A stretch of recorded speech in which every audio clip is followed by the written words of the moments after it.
morning, everyone. How's it going? Happy Sunday.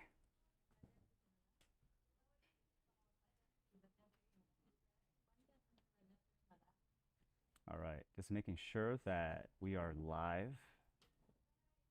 Give me 1 second. Are you guys able to see me? 11 a.m. now. Keratin, welcome. Ivan, welcome. Yes, we are live. Excellent. I always have to double check because you never know if the software glitches or whatever it is with these live streams. So, how's your Sundays going? Texas 888. Good morning. Good morning, everyone. Excellent. Let's get settled in first. Pour some tea, coffee, whatever brew of your choice that you would like. It's evening there. Okay. I'm very curious, Keratin, where you are in the world, because I know folks are coming in from, Europe, Asia, across the US.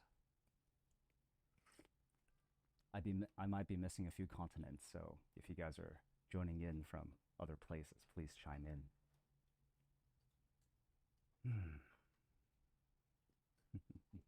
Michigan, huh? Nice. Yep.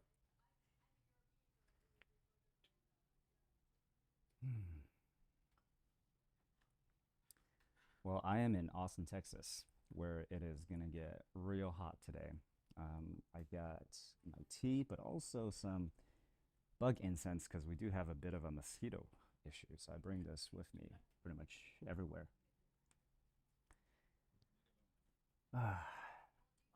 Yesterday, I actually had a really nice Barton Springs day. So it's actually one of the springs, natural cold springs here in Austin. And it truly is the gem of the city because it's always this constant like 65, 63 degrees. Doesn't matter if it's like over 100 degrees out or even when it dips below 30, which sometimes we get ice storms here in Austin. It really is like such an extreme weather environment.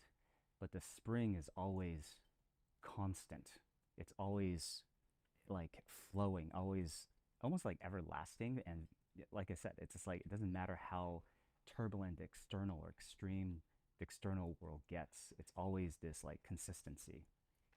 And in many ways, as I'm even describing this, it kind of reminds me of the Tao, doesn't it? It's always like in balance. It's always itself, regardless of the external components.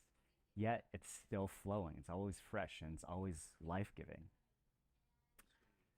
So, yeah. Cave of Wonders. Good morning. I think it's your first time joining us. It's good to have you.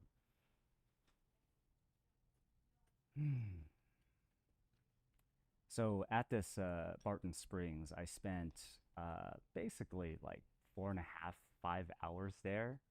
I had brought my journals, my books, and I had the intention of reading and writing.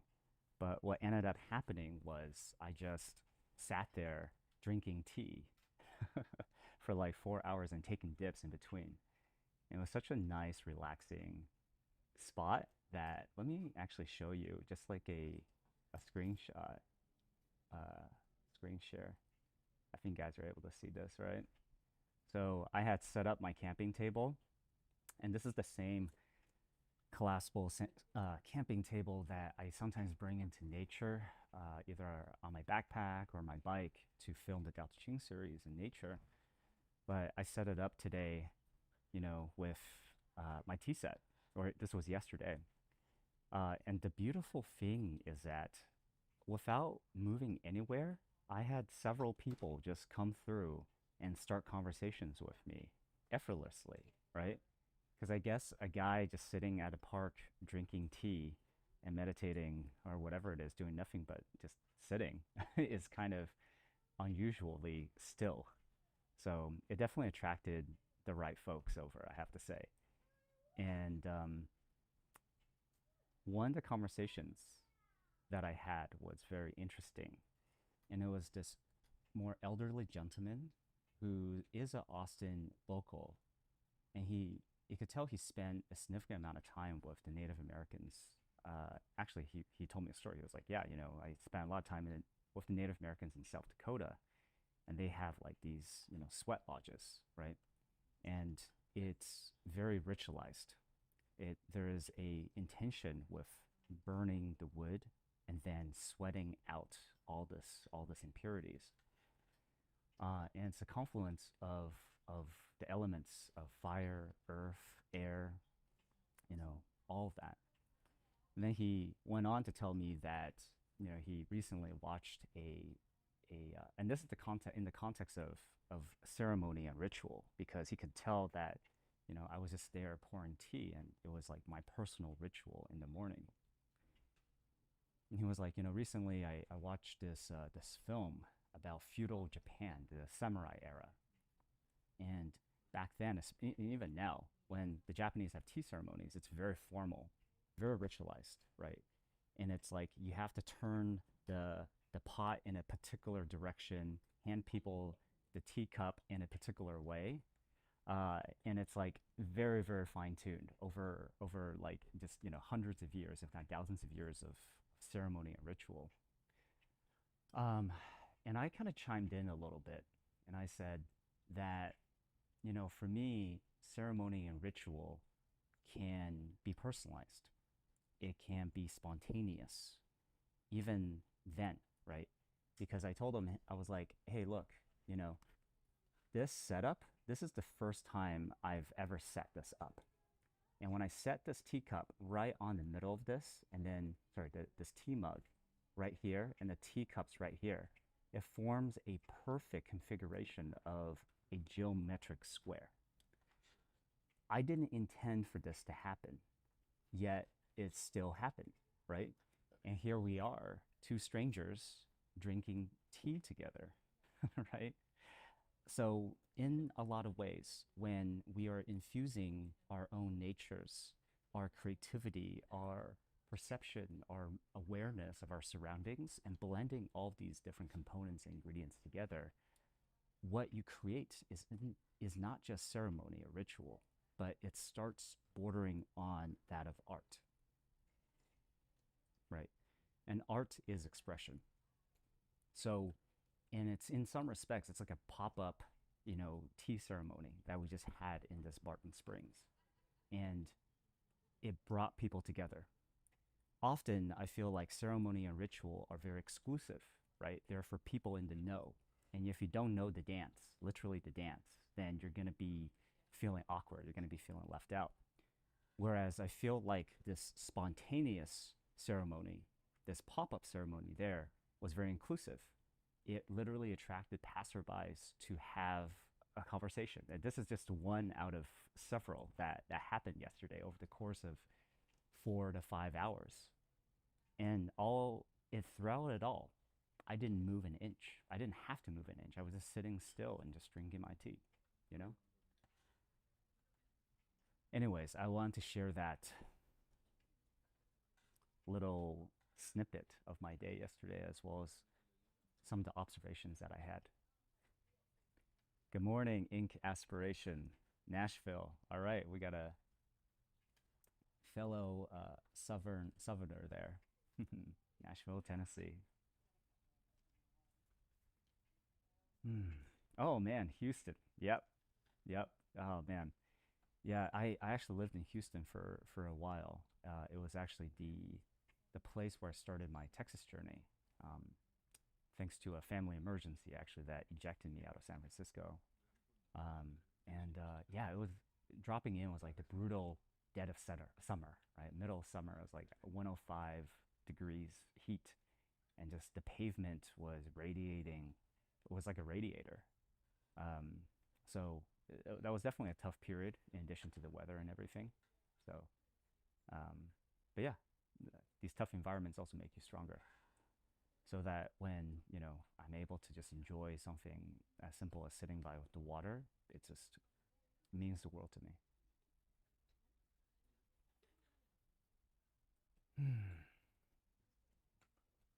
Well, I am going to start us off with just a brief reading of verse 12 before I open up the floor to your guys' experience with the this over that matrix, right? And I'm happy to do a quick review of that as well, while you guys are sharing.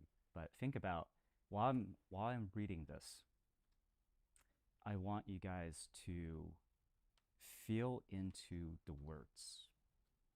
Okay, feel into the words. And then we're going to have time to, debrief and all of that. But just for a moment.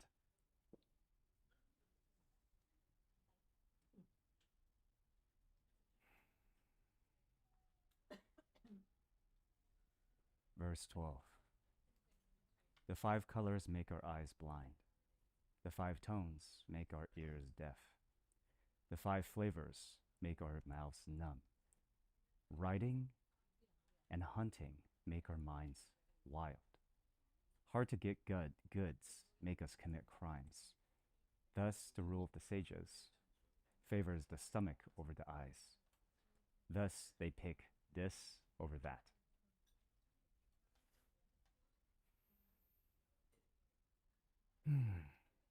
I mean, as I'm saying this, I'm surrounded by all this greenery. I literally have a bamboo little, forest behind me. And like my eyes are taking in red, beige, green, brown, everything, right? And this is just a human perspective. And then you have bees who are seeing in ultraviolet.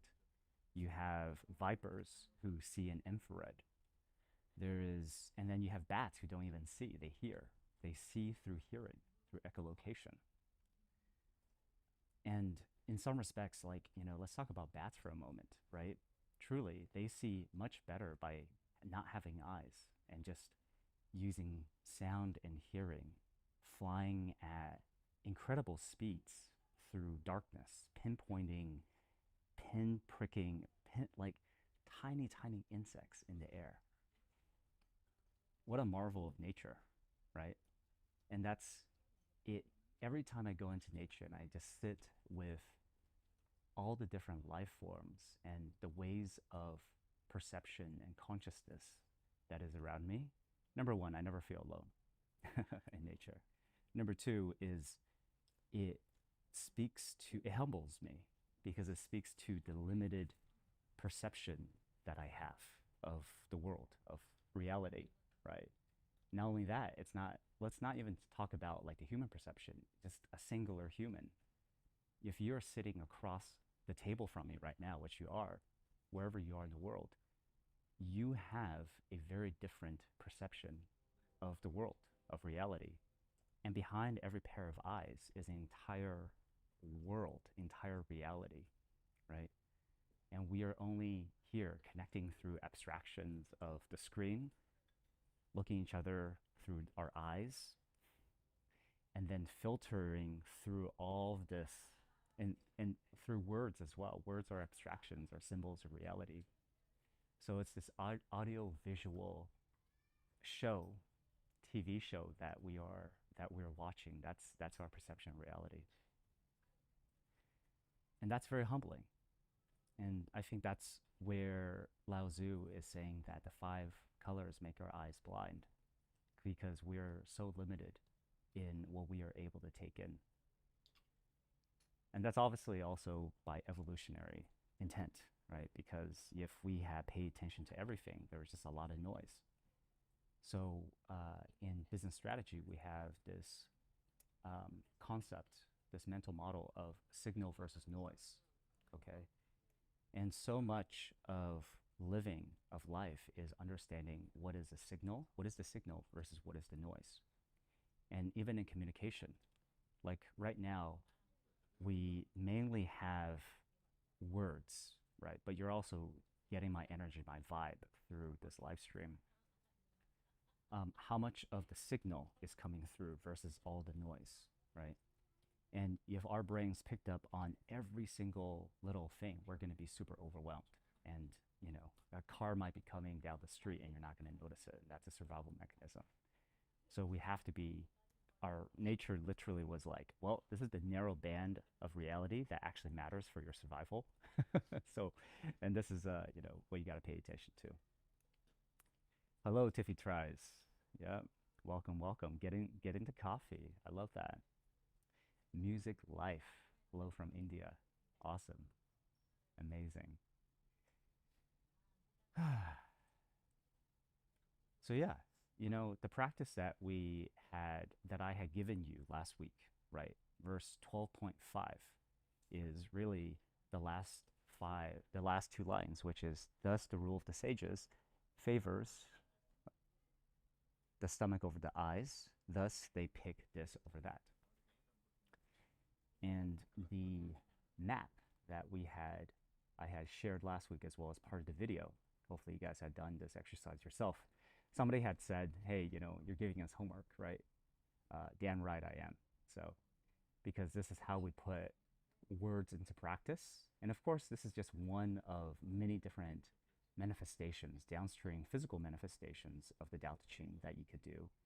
And this in itself is also a spontaneous ceremony or ritual, right?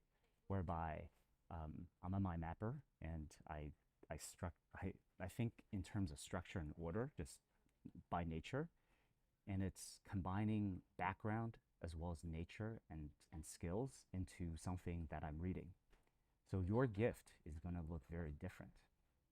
But anyways, this is the matrix that we came up with, which is there's this. This is the things that come naturally, right, to us. This is what we already have, and as well as effort. That is effort, because it requires effort to walk over to that tree, to get this thing that you want, whatever it is. And then you have eyes, which makes us more thirsty, versus the stomach, which makes us more full. And here we have the four quadrants of prioritizing, which is this, what we already have and comes naturally, and that which makes us full. Investing in the things that make us full, but what we don't necessarily have yet, right? And then we have moderating, paying attention, being mindful about the consumption of the things that are easily accessible to us, yet make us more thirsty. And then finally, quadrant 4 is avoiding the things that require effort and make us more thirsty and less full.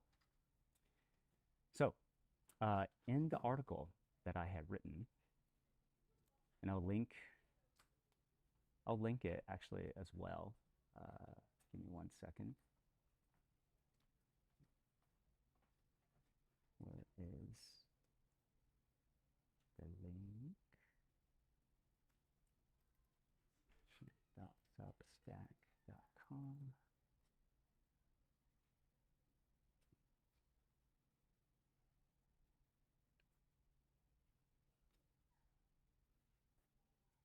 Maybe you guys have seen this or not. I will link it over to our live chat here.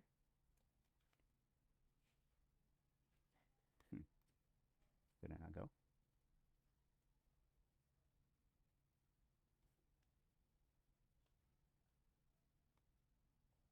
Oh, so weird. It doesn't do it. Okay. Well, anyways, if you go to shane.substack.com, this is literally the first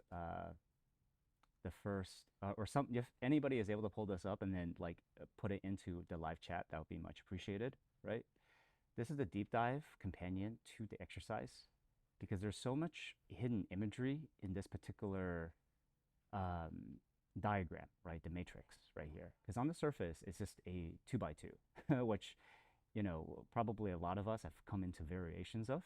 The Eisenhower, prioritization matrix is like the most famous.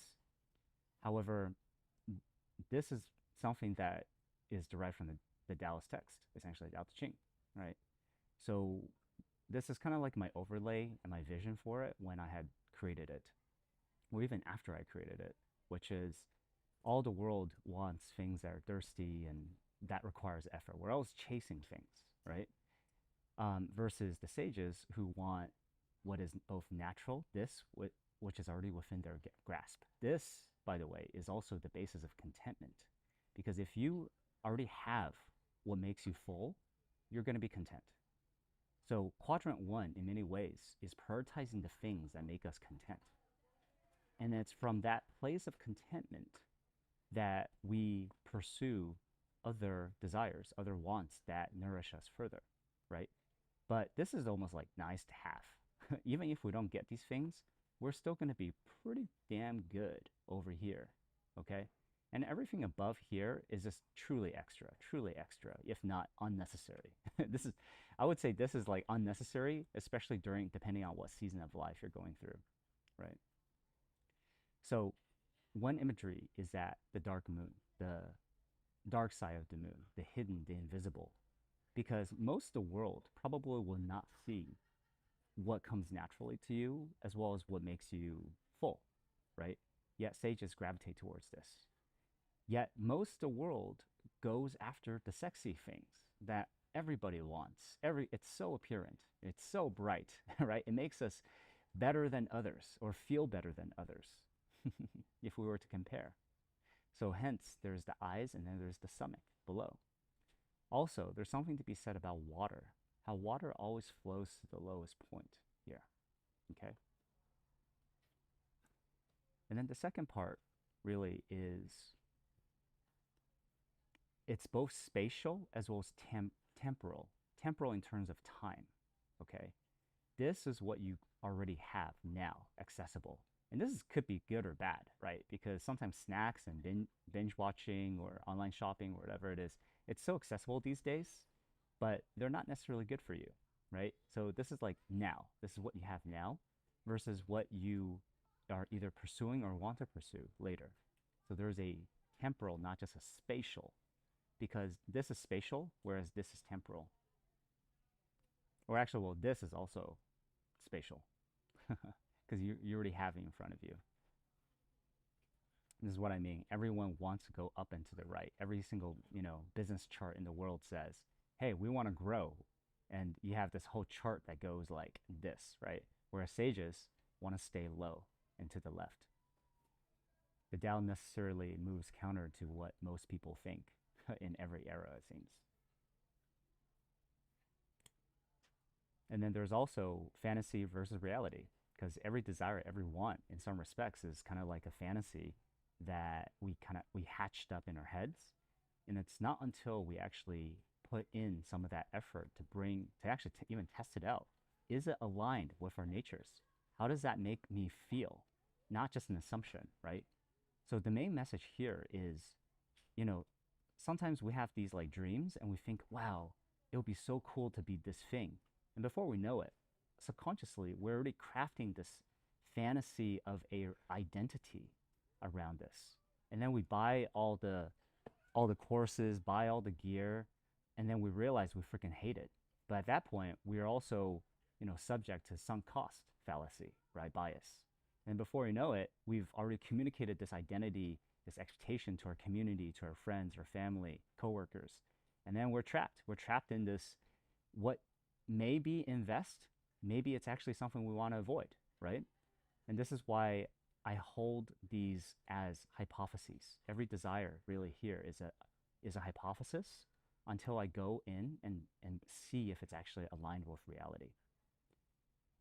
There's a saying in the military, which is no strategy or no plan survives contact with the enemy. And I would say no fantasy, right, will survive contact with reality. Like literally it will change, okay? So treat nourishing desires as experiments, not identities. Don't get trapped in that, okay? The final thing I will say here before I open up the floor to you guys is nothing stays in one quadrant forever, okay? Like everything has changed, everything is moving. And the example I gave here was that international travel, like slow travel abroad, used to be a very nourishing and very grounding, fulfilling thing for me. But in this current season of my life, where the intention that I set for myself this year was to grow roots, and I can't grow roots with constant movement, right? I need stillness. I need to stay in one place, to be there for my community, to show up to even like small things like birthday parties or open mics where my friends are performing, right? or as deep as being for them when they just got unemployed or a big, family emergency happened. So in some respects, international travel went from this and stomach, quadrant one prioritize, now to moderate. It's not that I'm excluding it from my entire life completely, but it is shifting in priority, right? Hence the temporal and the spatial components of this matrix. The chart changes because we change, okay? And that's also what it means to be like water. All right, guys, that's all I want to say here because I'm gonna leave you with this this article. I spent quite a bit of time on this because I want to flesh out both the symbolism, the imagery, as well as like the multi-layered meaning, behind it, so that you can make the best use of these tools that we derive from the Tao Te Ching. And with any tool, it's understanding that it's not reality itself, right? There's a saying which is the map is not the terrain, okay? The model is not reality. So it's about distilling the signal from the noise, right? It's an abstraction of reality, but it serves to give us some insights and some guidance when sometimes there's so much chaos, there's so much noise in our lives that we just need to, a simple model for decision making and prioritization. The other thing is I date all of my mind maps and my diagrams because they're snapshots, right, of who I am right now. That particular one was made on August 11th because it was a snapshot of who I am. If I make this 3 months from now, 6 months from now, 1 year from now, that the future Ching is going to change, right? Some of these bubbles are going to be moving around. So I encourage you again, and this is perhaps like the mindset and the skill that I gained from being a mind mapper, is that I think in terms of visual, like visual thinking, right? But what that means is I think in terms of 3D. What you see on the page is 2D with a matrix, but in my mind, it's three-dimensional. It has space, time, right, as well as relationship with the desire. So it's multidimensional. Anyways, that's enough me talking. So I want to open up the floor for you guys and how you found this practice, or even verse 12, how was living into it this past 2 weeks, because we gave it our ample time. And this is what I mean. Like, I will always take pause. It's not about a race through getting through all 81 verses of the Tao Te Ching. Like, you guys can go through this in one afternoon, right? But at this pace, guys, my initial thumbnail said 4 months because I was assuming I was going to do 5 verses every weekday, every week, 1 verse every weekday. After verse 1, I was like, this is way too fast. Let's do 1 verse a week. And even now, when we happen upon a particular verse that really resonates and there's a really solid practice to live into, we will take pause. We will sit here, drink some tea, sit by the water, not just ponder. I don't want you just to ponder, but to actually live the texts that you are absorbing. Otherwise, you're just absorbing more knowledge, which becomes noise. The only way this becomes signal, personalized signal or wisdom, is to live it. All right. With that, let's go into the comments. Kiefer94 says, tuning in a little late from Reno, Nevada. Hello. These exercises have helped me further my knowledge of resistance from Stephen Pressfield's War of Art. Excellent. Yes. In fact, I think I might have shared this last time, but there's a reason why I put this is what I would classify as quote unquote good desires, right? The things that fill us up, but that requires effort. That is not within our reach yet, okay? I drew a double bold line here to signify resistance, okay? For anybody who has read The War of Art, if anybody's able to find that book, by the way, if you're able to link that again, much appreciated. This is resistance, and no other book that I've come across has personified and described this inner resistance that we sometimes have between the life that we know is possible versus where we are today, right? So for anybody in the creative field, entrepreneurial field, or just people who just want to express themselves with more freedom, I truly, truly appreciate or recommend that book. All right, let's go back to that. And I'm curious, actually, Kiefer, how exactly has these exercises and which particular exercise um, has helped bring further your. And here's the thing, I would differentiate again between knowledge versus understanding. Okay, there's textbook understanding versus emotional understanding, experiential understanding. And the differentiation is very important because sometimes the textbook understanding of something will actually get in the way of true experiential, emotional, or what I would consider real understanding. Because if you only go by the book, you're still going off of somebody else's model, a path that somebody else had already blazed for us, which is great. Like learn all, if you're playing an instrument, learn the basics, learn the chords, right? But also know when to deviate from that path and start understanding your own nature. And this is what I mean. This is why I brought up the whole like pop-up spontaneous like tea ceremony that I had at Barton Springs. Is I'm not a traditionalist where I don't come from a multi-generational, tea ceremony family from Japan, right? I literally like resonate with tea making and literally just was inspired by another random spontaneous um, visit that in California that I had that I just walked into a tea shop and the boss, right, the owner was like, "Hey, do you want to try some of these teas?" And before I know it, I was having like a three mugs, different types of tea tasting ceremony with her, just completely free, by the way, just like stepped into it. And I was so engrossed by it, I was like, I have to get my own tea set, guys, right? And there I was. So, anyways, this is what I mean: is learn the basic rules and then really see how it resonates into your own life. Okay. So yeah, Kiefer, curious how you turned essentially knowledge of what you read in Stephen Pressfield's book now into something that resonates with you more, which what I would consider the beginning, the seed of wisdom. Texas, hot air balloon, hot air balloon, Barton Springs. Yeah, it's beautiful. Myth, M5 Myth. Good morning from Canada. Amazing. Music Life, Buddha book. Zen Endurance, your volume is messed up too low. Anybody else finding my volume too low? I've got a dedicated mic here with noise canceling, so hopefully you guys are able to hear me, right? Or turn up the volume. Hopefully that will work. Hmm. Cave of Wonders, signal over noise. I'll tap into this concept deeper this week.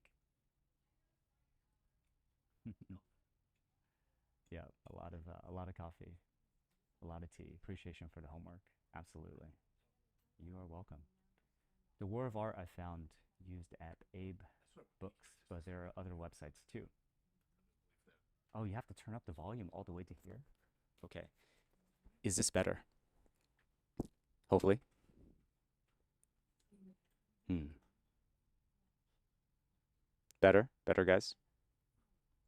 I mean, I'm happy to hold this mic up this entire time. Is good for you? Okay. That's good. Yeah, audio is like the biggest thing, guys. I'm gonna try to put it like right. I'm gonna try to. Yeah, there you go. I'm also in a. Huh. Let's see. Volume is really low. Well, no, I appreciate this feedback, guys. There you go. Yeah. That seems very low now. Well, it's probably because I'm using noise canceling at the moment, given that I'm in a public space, and so I just want to be respectful for other people as well, and not like shout. And that's why we got this dedicated mic. Oh, perfect. All right. So, opening up the floor now for anybody who wants to share their experience. And while you guys are sharing, I want to pinpoint one more thing here with the map, okay? Which is, I was talking to a friend who actually dropped by yesterday at Barton Springs, and um, one of the concepts that I kind of arrived at is at contentment, right? Verse 46, for those of you guys who are following along in the series. Verse 46 is the contentment verse. And what it says, and I'll just, read the last couple lines, is no crime is worse than yielding to desire. No wrong is greater than discontent. No curse is crueler than getting what you want. The contentment of being content is true contentment indeed. So sit with that for a moment, okay? The reason why I'm bringing this up is because contentment plays a big role here, whereby the stuff that we want to prioritize makes us more content, okay? Allows us to sink in more into contentment. This as well as stomach, okay? So for me, that's, solo mornings, the Ching series, the mapping journaling, right, early bedtimes. However, what I'm realizing is that contentment itself is a practice. In fact, it's a bit of a lifelong practice. And why is practice important? Is because practice eventually leads to habit. And habit is something that eventually becomes effortless. Okay? Effort is literally our neural pathways, neural shortcuts our brain carves through repeated behavior, repeated practice, so that it makes it easier for us to do. So of course that swings both ways, because there are obviously bad habits like binge watching, right? Binge eating, whatever it is, that is also very, very easy and carved into our brains. And then there are good habits that facilitate this fullness, that make us less thirsty and more full.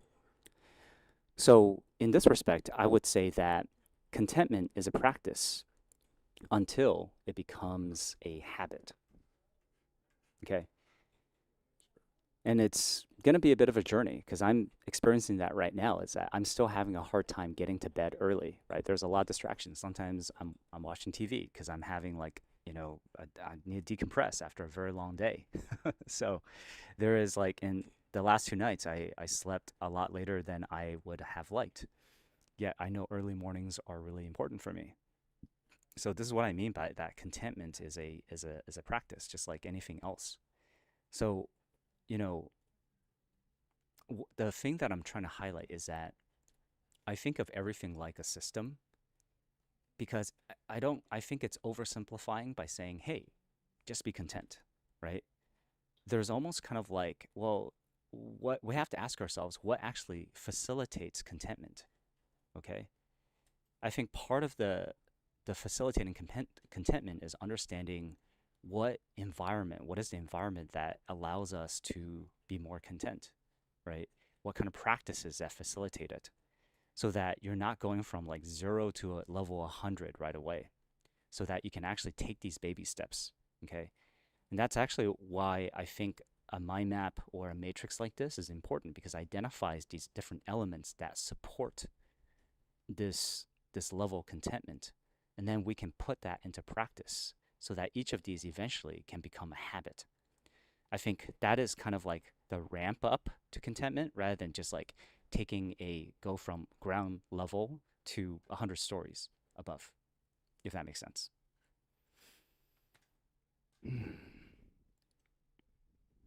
Tiffy Tries says, the Tao Te Ching fights everything in my head. I was taught to be the best, work hard and get everything you want. Then I worked hard for 10 years, never got what I wanted, but realized I was surrounded by everything I needed, and I missed 10 years I could have just being. I missed out on experiencing some life with my loved ones. I spent years chasing precious goods. I want to allow you to the next line. I have benefited from working that hard in some ways, but my health has not been great periodically. Hmm. I want to sit with that for a moment. Tiffy tries, as always. I appreciate, any one of you guys actually, your personal experiences as you're going through the book, as well as how it helps you re-examine your life, right? That's that's the true that's a true like practice of the text, but also the whole point of this community, so that we're able to share our experiences and realize that we're really not alone. And Tiffy tries, like, as I'm reading this, you know, the Tao Ching fights everything in my head, right? I was taught to be the best, work hard, get everything you want. Then worked hard for 10 years, never got what I wanted, but realized I was surrounded by everything I needed. And missed 10 years I could have had just being, missed out experiencing some life with loved ones. I'm the same with you. Like, I am I grew up, in the San Francisco Bay Area, by loving parents. I'm very lucky to have that, but also very strict parents who had expectations for myself. I had expectations for myself too. Like, I wanted to be the best. I wanted to get into the best schools. Got into Berkeley, right? Got into Google, got into startups, went to London, got my MBA. And every single one of these, levels that I got into, I wanted to be the best, right? And like in the London Business School, I ranked number one in terms of like the student who had the most impact on the school for my year. Got into venture capital. So the problem with that is what I had sacrificed. Okay, so we had taken a trek, which is these like organized student visits to other countries. And I had chosen the Hong Kong trek, the Shenzhen and Hong Kong trek, because I wanted to learn more about the technology sector and startup ecosystem in China. Um, and some of my favorite people in the program and my class also went as well. Okay. And after the formal program was done, instead of some of them actually was like, hey, we're already in Asia, let's go like climb to base camp, right? Like, let's do a whole adventure while we're there. Guess what? I didn't go on that adventure with like some of my favorite people in the world. And instead, what I did was I scheduled like over 40 meetings with venture capitalists, with startup founders, with tech, entrepreneurs in Shenzhen, Hong Kong, Beijing, and Shanghai. And I did a whole grand tour just by myself. So while they went off on their adventures, I pursued my ambitions. Okay. And looking back now, today, I left tech, right? I've left that life essentially behind me. I'm no longer going for the glory, the money, the status, whatever it is, right? Um, and what I had missed out on was this once in a life kind of opportunity to go travel with my some of my best friends. Okay. And now it will never happen again because they already have their own families. They're living in other countries. And yeah, looking back, it's, Tiffy tries. I can relate, right? And even now, I still grapple with, you know, this whole letting go of ambition, soften your edges, okay? Because throughout our whole lives, we've been taught by very well-intentioned people that you got to be sharp, okay? You got to have an analytical mind, okay? Don't be too emotional. Don't just listen to your heart, whatever it is. Like, sharpen your swords. Literally, there's that term which is iron sharpens iron, right? So, the Tao Te Ching really is moving so much counter to that, where we're dissolving things, we're softening, we're dimming our lights, and we're merging with the dust. And yesterday, even just sitting, 4 hours at Barton Springs, just sitting and drinking tea, not reading philosophy, not reading nonfiction, not writing, not reflection, not even reflecting. That's something that I would not have done, never have even thought of doing, even last year. I would have thought that was not productive enough. Yet, at the end of that, I felt so content. I felt so full. I felt so nourished, right? In a way that the pursuit of all the things that, you know, made me richer, made me more admired by my peers or whatever, kind of didn't. You know, it feels good, sure. But then it's like, you know, when I won the award for the Bain Impact Award for the student having the most impact in the program, you know what I said to my ex-partner, the girl that I was dating at the time? I basically turned to her and said, this literal trophy, right? They gave me a plaque like this trophy. This trophy is a sign that I need to serve more. I need to show up more. I need to do more. That's what I said. Okay. And the Tao Te Ching, so much of it is actually about, it's not just about doing less. It's about finding the things that are so aligned with our natures that it comes naturally. That even though the world sees us creating 10,000 things, but for the sage, it's wu wei, it's effortless. It comes from source. So these days, it's doing less in the things that I feel requires a lot of effort, and then letting whatever I feel compelled come naturally. And it's interesting because whatever feels aligned will just produce higher quality and sometimes in greater quantities even. Okay, that's my finding so far. Anyways, that's a very long-winded way of saying Tiffy tries. I can relate with everything you're saying. Papangag, you're saying, I brought up my decision of slowing down and being still for this period of my life. People around me were surprised because I always had plans for my career, and there was always a next step. Bingo. I get it. I get it too. You know, it's interesting, right? Being the man with the plan constantly, or the woman with the plan, it's kind of exhausting, to be honest. And it's like if you always have a plan for what the next thing is, it's like walking it's like walking on a pathway, right? If you're always looking 5 steps ahead of you, are you really paying attention to the step that you're currently on? Okay. Like are you even like some not even walking. Let's even stop walking for a moment. You know, when we're walking really quickly towards something, it's like tunnel vision, right? It's like this is this is actually very interesting. This is very related to verse 46, which is um sorry, not 46, 12. Riding and hunting make our minds wild. Hard to get goods make us commit crimes. So riding and hunting make our minds wild. So in the olden days, hunting involved horses, right? Bows, arrows, horses, falcons, whatever you want to say. So you're chasing after prey, which you're hyper fixated on this goal, okay? And you have this like blinders on. The peripherals don't really matter when you're hunting because you're hyper focused on the prey that you're chasing, the goal you're chasing.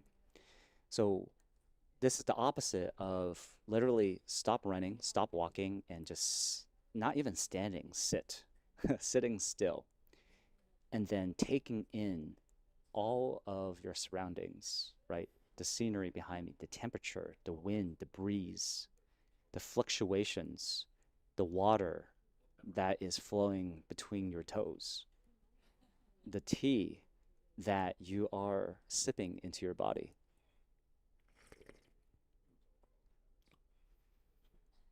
And it's a very different experience.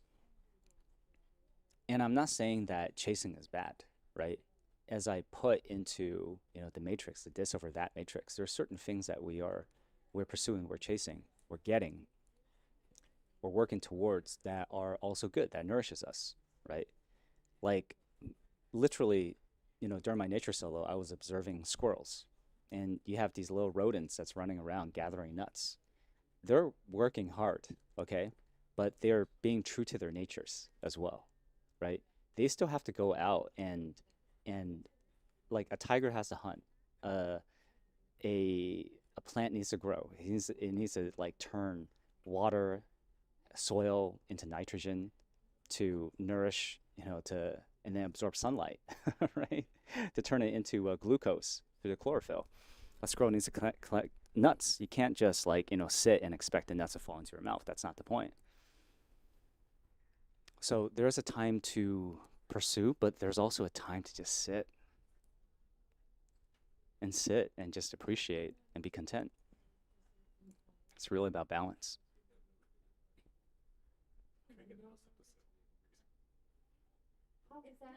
Hmm.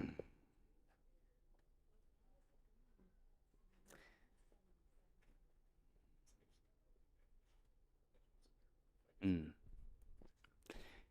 Tiffy Try says, the Tao Te Ching forces us to look at things differently. I do not think that you can do this journey and not be affected in some way. I think it is okay to struggle during this adventure we are on. 100%. We must give each other grace during hard, sad times. I mean, I'm already being transformed over the last 4 months that I've been on this adventure with you guys, right? Like literally every single verse, you are also witnessing. Thank you so much, by the way, for bearing witness to my life through the series. Um, like, I think the latest turning point is discovering 46 during the nature solo and flipping to that particular passage, like a deck of oracle cards, and really getting the answers to all of my downstream, you know, discontentment, manifestation, discontentment of loneliness, FOMO, grasping for growth, whatever it is, right? And then narrowing it down. Again, high signal. All of this is noise. Sages tackle the roots, not the branches, not the twigs, not the leaves. We go straight for the trunk and the roots, okay? And the root of all of my woes, woe be me, was discontentment, which told me that, well, if I then focus on contentment, if I practice, make contentment my practice, then I don't have to play whack-a-mole with all these twigs, these leaves, all these other things, the downstream manifestations, the 10,000 manifestations of the Tao. You just go straight to the source. And I think that's the power of sitting with source, is that you, on the surface, it's like a hydra. And discontentment is truly like the mythic hydra. It's like, 8-headed, 9-headed beast. And once you cut off one, you think you're cutting off a head, right? Because you want to cut off the head of the hydra. But what happens to a hydra is it grows 2 new heads. This is why verse 46 is getting no curse is crueler than getting what you want. Because once you cut off one head, the hydra, it's going to grow 2 more.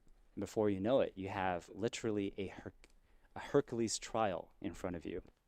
Okay. Anyways.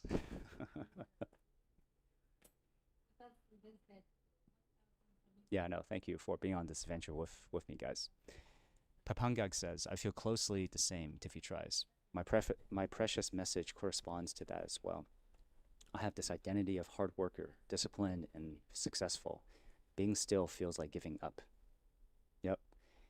This practice, Papangag, what I mentioned last time is that, I had you in mind as I was creating it as well, which is to really visualize our universe, our inner system of desires and where they are on the spectrum, okay, on this matrix. Because otherwise, we're going to play these loops in our head, okay, or in our heart, okay. These thoughts and emotions are energy, okay? They're literally energy packets. And if we don't get it out of us or complete the loop through meditation, through mapping, through writing, it's going to continue sapping our energy and being stuck, okay? So why I had created this matrix is so that we can get all these different elements onto this piece of paper, this externalization. It's just so simple, right? All you need is a pen and paper, okay? But once you get out of your head, you're like, yeah, these make sense. These desires make sense. These are the things that nourish me. These are the things that other people really think I should want because they also want it too. But actually, I should probably avoid it, okay? This is what I mean by an artifact. Feelings and thoughts are ephemeral, okay? They're energy. They're going to pass just like, everything else in life. But we're making something durable, okay? We're putting something down so that we can refer to it whenever we feel swept up again. So, Papangag, the next time you feel swept up in this almost like self-identity of, this identity of hard worker, disciplined, successful, and by letting go of something feels like you're giving up, I want you to go back to these articles. These artifacts that you have created yourself. You are the artisan of your own life. You're the craftsman of your own life. And to remind yourself why you had gone this path, okay? Why you're letting these things go in the first place. I don't think of it as giving up. I think of it as letting go. Letting go of weight so that you can just go through life lighter and more aligned. Cave of Wonder says, will this be up later? Yes, yes, please. This is all the live streams are up on YouTube, my channel, and under live. So I didn't create a separate playlist for this, but if you just go to the live tab on my channel, you're going to be able to see it. And also after every live reflection, I usually will have a community post on YouTube so that you're able to access it directly, right? All of these will be is recorded essentially. So yeah, at your leisure, right? And here's the thing: if you guys need to take a break from the Tao Te Ching series, the live stream, I encourage you to do so, right? Like, I will be here. This series will be here, all in good time whenever you need it. True nature, right on, right on. Kiefer says, my own experience of resistance was through Stephen Pressfield. He put a name to something I was battling daily for multiple years. But the true key understanding was that my alignment was off.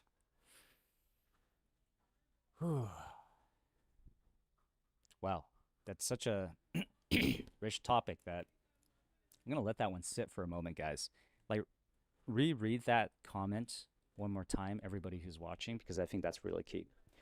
There is the resistance to getting what we want, like this potential self versus our current self. This is what Stephen Pressfield talks about, this invisible enemy that he's personifying, okay?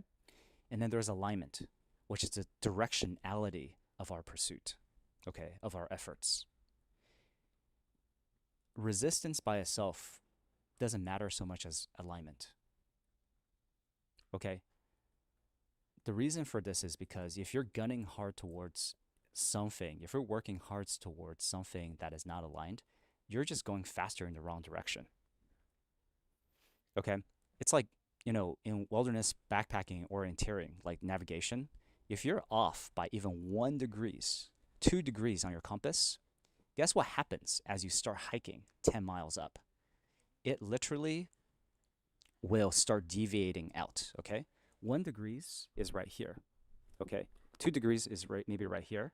But as you start walking, you're going to start deviating, and before you know it, you're 10 miles away from your destination here, okay? This is why, and this is also kind of the locus of self, okay? This is your inner world, okay?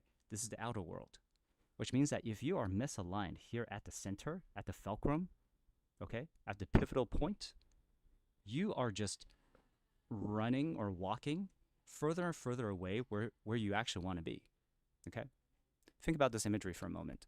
And here's the thing. The faster you run, the harder you run, the faster you run, the faster you get off course.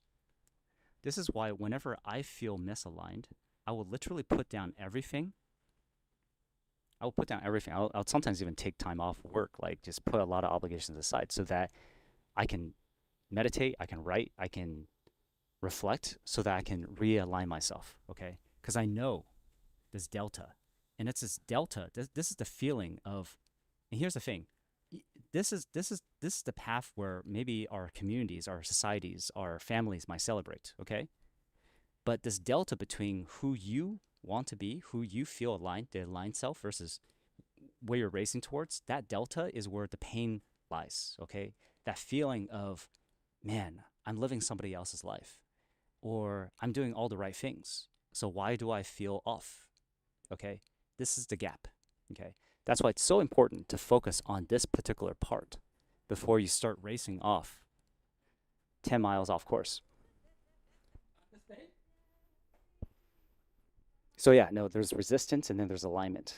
I think alignment is the priority, and then and here's the crazy part. Once you're actually aligned, the resistance will actually dissolve itself. Okay? These days I'm not trying to solve problems. I'm trying to put myself into a state where, what if there is no problems? What if it's a reality where problems don't exist? And in some respects, it's like, if I'm truly living a, so let me give you an example, right? Like the Tao Te Ching series. I wouldn't have started this commitment. I wouldn't have committed to this until I felt like I was aligned, right? And even though it requires a lot of effort, as you guys can see on my matrix, it's like lying in between kind of like effort versus natural, right? I'm willing to go through all of the work of bringing my filming kit over to nature, braving the mosquitoes, trekking across the forest, and then putting myself on camera, and then being awkward as hell, to be honest. As I'm struggling sometimes with the text because I'm walking to this forest with you guys. I don't know how this movie ends, right? And you guys are seeing me in real time having these epiphanies, having these struggles. Um, Yet at the same time, it feels very aligned. Like there's resistance, yes, but the resistance feels much more manageable, much easier to get past because of that alignment. Okay, so once you find alignment to your nature and what you really want to do, what nourishes you in that first and second quadrant, not only are you walking towards the destination where you want to be, which is funny enough, you're actually just walking back home to yourself. You're returning home. This is the path, guys, versus getting off track. And the resistance will feel lighter. That's why alignment is so important.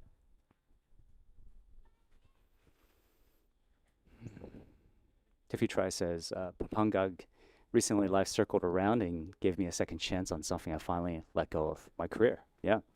Now I do it with new appreciation. It took 2 to 3 years. Who knows where I'm going? Who knows where you're going? Isn't that the beauty of life? Like, I don't know where I'm going. All I know is that I'm following this directionality, right? This directionality of my alignment and then seeing what unfolds. And guys, I recently watched the movie Odyssey. Okay, I don't want to ruin it for people because, in fact, if you guys haven't watched the Odyssey yet, you might want to pause here or just like this is a very minor spoiler, and I actually want to write an article on this. But the entirety of the Odyssey is Odysseus, trying to find his way back home after Trojan War.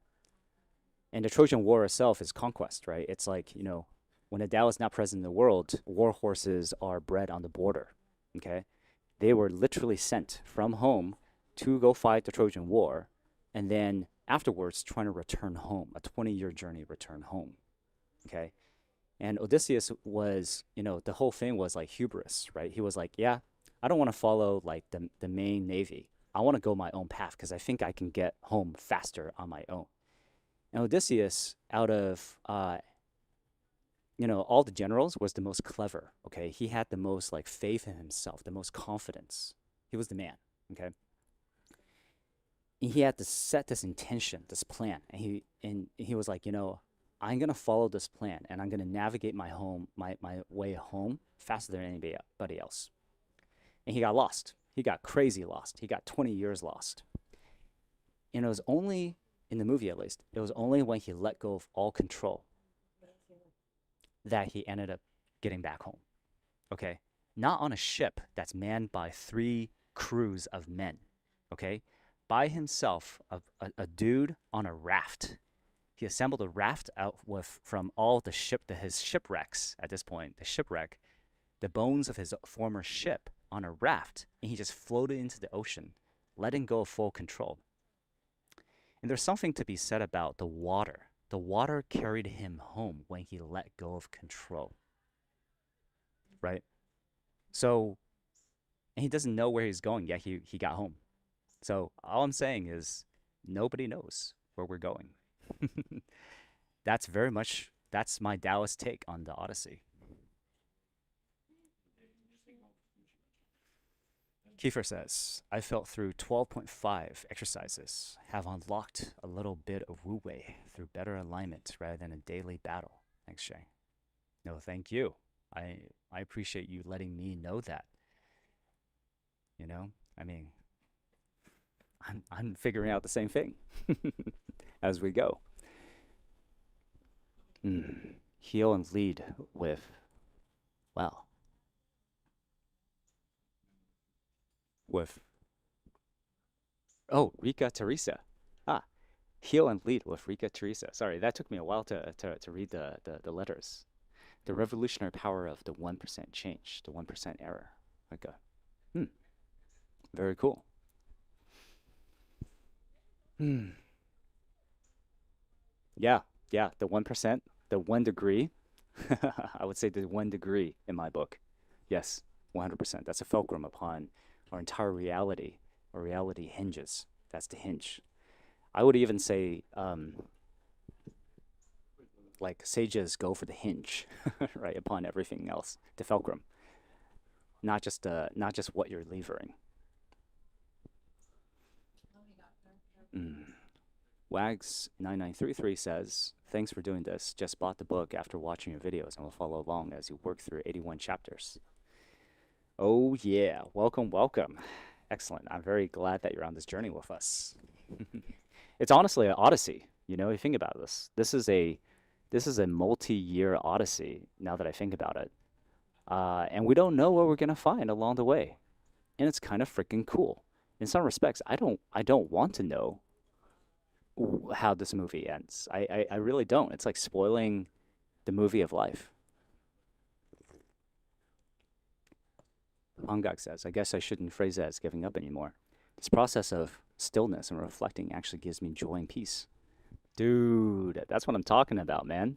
It's about putting down your load. It's about letting go of literally the shit that is like sinking us down.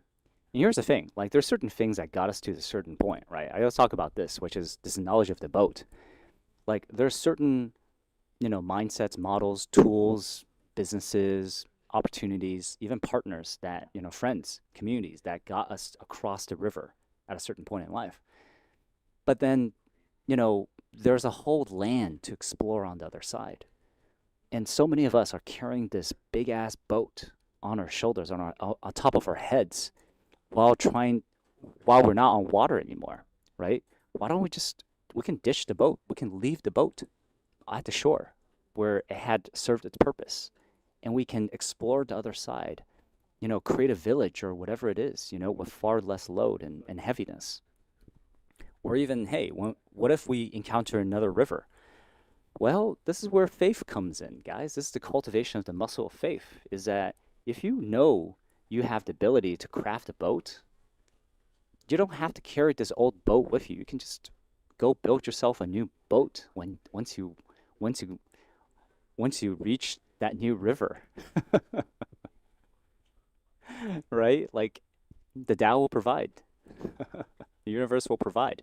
This is the cultivation of faith.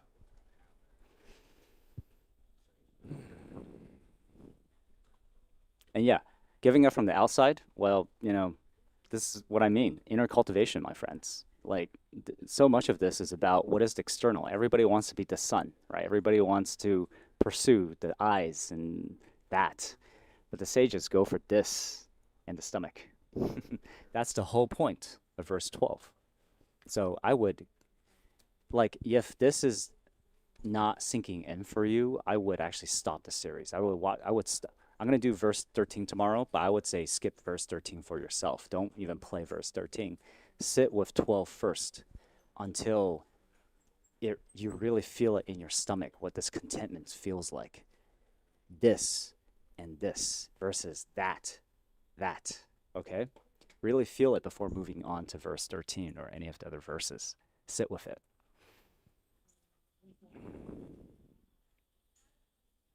Okay. Ivan says, Michael Singer said it best. Everything will be okay. As soon as you're okay with everything, our judgment of the path being misaligned is the misalignment itself. Ooh, well said, my friend. Thank you for bringing up Singer here. Yeah, this is the fundamental, like, profound okayness that was gifted to me during my nature solo. I shared over the live reflections right afterwards. You know, you guys can find it in the live streams as well, but it's just like this profound okayness. So much so that like these days, when people go like, "Oh, I hope you find something you're excited about or whatever," I'm like, I'm not really looking for excitement. I'm just, well, I'm looking to be okay. Okay. And okay has this like negative connotation in our society. It's almost kind of, it's like almost akin to like giving up. Oh, you just want to be okay? Oh, that's too bad, you know? Oh, you don't want to be more? Well, dude, no, okay is freaking fantastic. Okay is great. Okay means I'm full. I have enough. I'm content. Like it's you guys get my drift. But yes, our judgment on the path being misaligned is the misalignment itself. Yeah, being okay is great. I love that. I have stumbled upon. Oh yeah, 100%. Okay, I want to focus on the judgment of the path being misaligned is the misalignment itself. Hmm. And what comes to mind is sometimes in life, not sometimes, life will always have challenges. We're going to have challenges, right? Like shit's going to hit the fan. That's just inevitable. It doesn't matter if you're on the line path or not, you're going to encounter challenges, hardships, whatever it is. Um, but I think it's the judgment. This is now going into our suffering graph, right? S1 versus S2 suffering that I talked about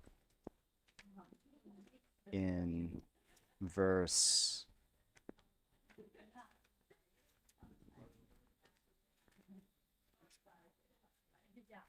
Trying to find it. Oh, yeah, there we go.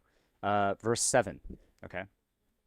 Verse 7, I drew this graph, which is the suffering graph. On the x-axis, the run, you have events, okay?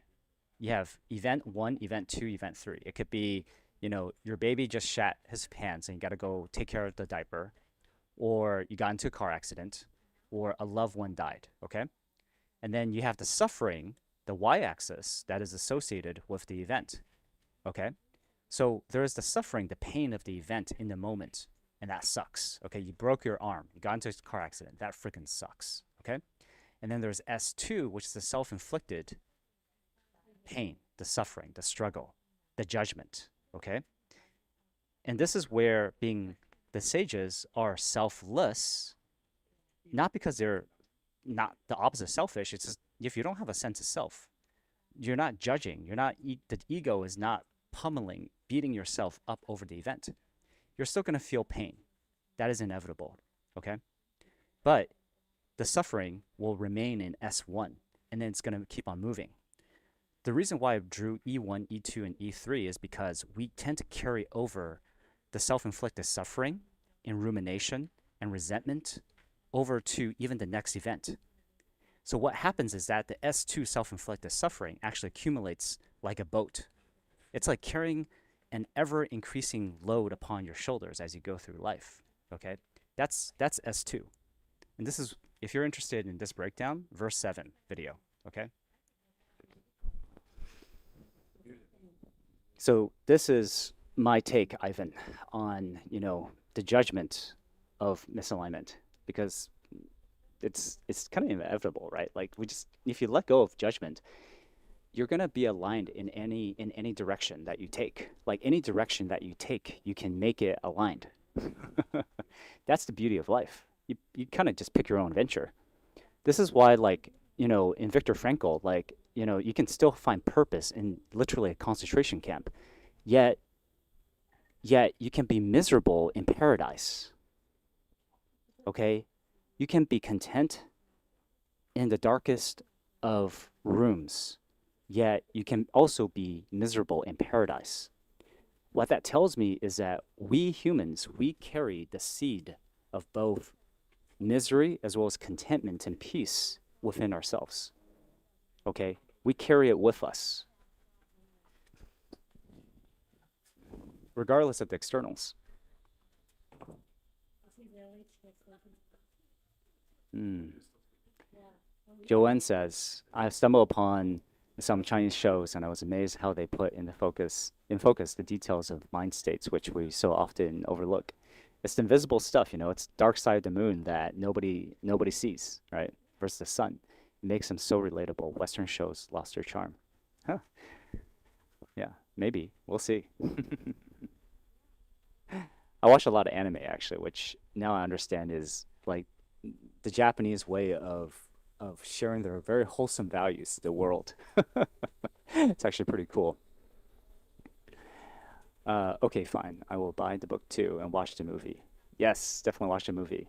And the Odyssey is pretty dope. But don't do what I did. The only IMAX showing that I could find was like 9:30 p.m. on a Monday. Okay, and it's a Nolan film. It's a Christopher Nolan film, which is almost always no less than 2.5 hours, if not 3 hours. So it was like past midnight that I like finished it. But oh my God. So anyways, yeah, try to find like a matinee or something.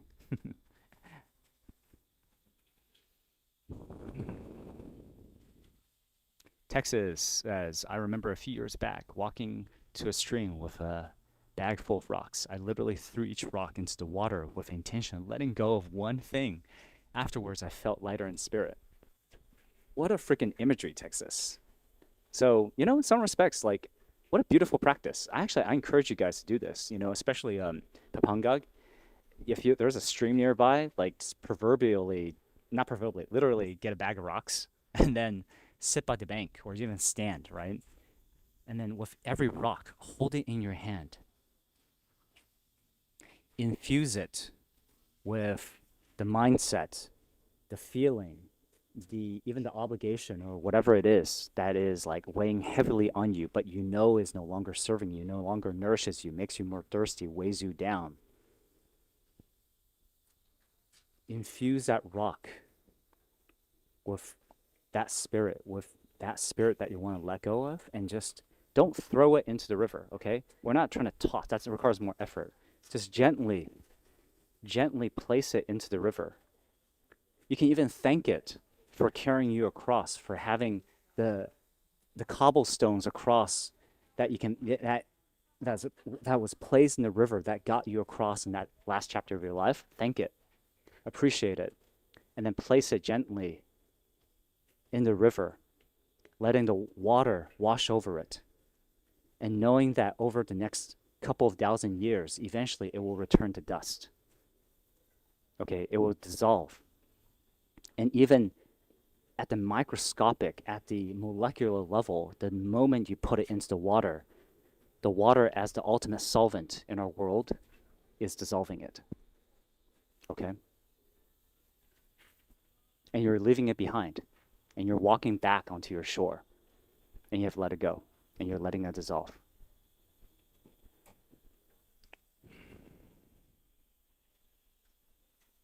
Thank you, Texas, for sharing that imagery and that practice.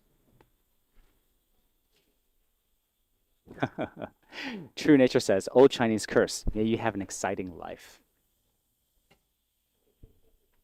I agree. On point. Stephen Smith says, in a book called Financial Founding Fathers, FFF, by Robert Wright, says, the U.S. became financially strong in 1800 from cheap labor and some resources. I've been taking career management classes since then. Interesting. Ivan, love that practice.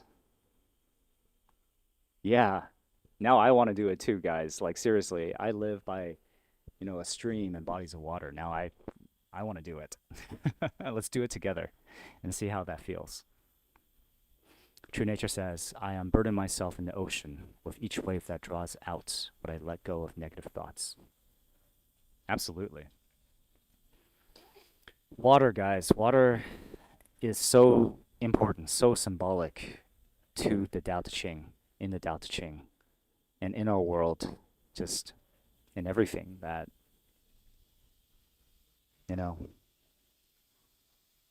I think the message I would just leave with all of you from this session is be water, my friends. Be water.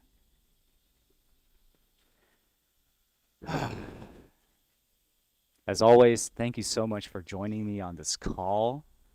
This has been, again, a bit of a ritual and ceremony at this point, and it's like a pop-up, right? We created this, guys, ritual out of nothing, not out of tradition, not out of, lack, scarcity, or whatever it is, not out of have to. You don't have to be here, right? But you want to. So, and that that makes me feel so full. And hopefully, this also nourishes you um, in the way that the sages nourishes themselves. Um, and yeah, may this week go in peace and hold this feeling, this deep feeling of just okayness with you. And I'm looking forward to getting back on the train tomorrow. We have verse 13. I don't know what to expect. I haven't flipped to it yet. So you guys are going to be finding this out along with me. Okay? All right. Have a wonderful day and week ahead, and I'll see you next time. Take care now.